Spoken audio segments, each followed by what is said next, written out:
We started our long journey from Ye to Tomburu with a rainbow and a giant rainstorm.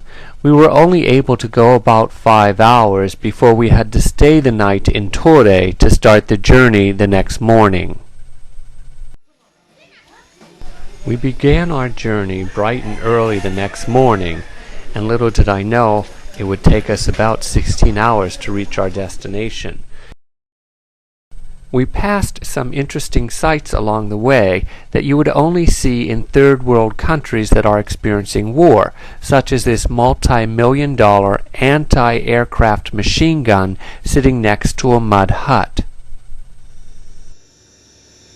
I thought it was important to document the roads on this journey because I had never seen roads this dangerous and difficult to drive, and yet the religious must travel on these roads on a regular basis.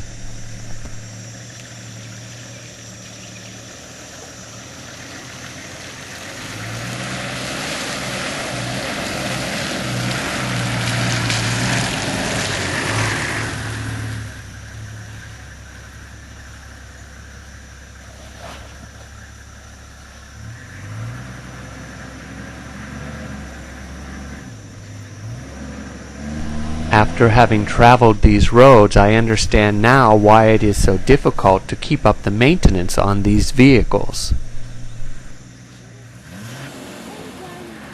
This is the second time that we got seriously stuck, but I wasn't able to film the first one since it was during a torrential rainstorm.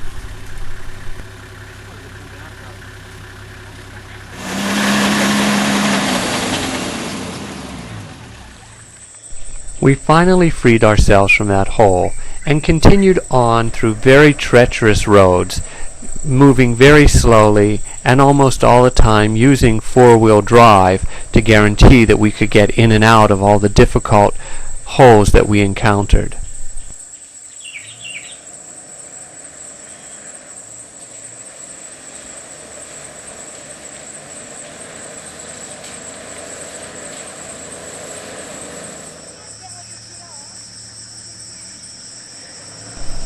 This journey seemed absolutely endless, and it wreaked havoc on our backs, our necks, and definitely on our nerves.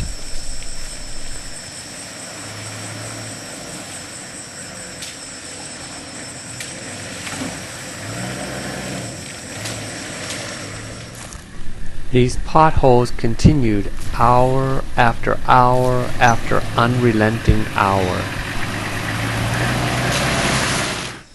This is the second pothole that we encountered that nearly swept away the entire truck.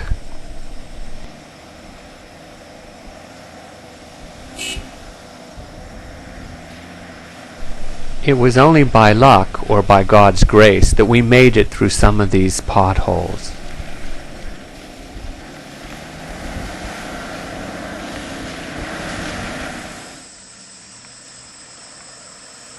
"16 hours later, I was told by the driver that we had finally reached the last of the difficult part of the road.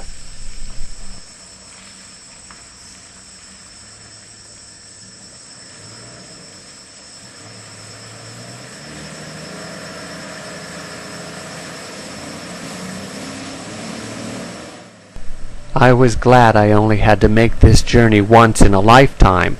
The priest driving the vehicle, however, must make this journey twice a month to get supplies from Uganda and bring them back to the diocese.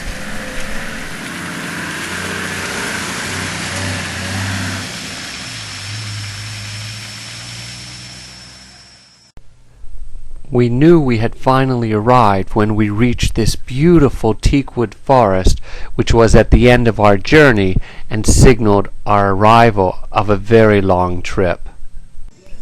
As always, in each workshop, the participants spend a lot of time getting to know each other more deeply by sitting and discussing some very important experiences in their life. They talk about the traumas they have experienced. They talk about the people that they have had to work with who have been traumatized. They talk about their own spirituality and their own sense of how their concept of God or life has changed as a result of the difficulties they continue to experience in everyday life.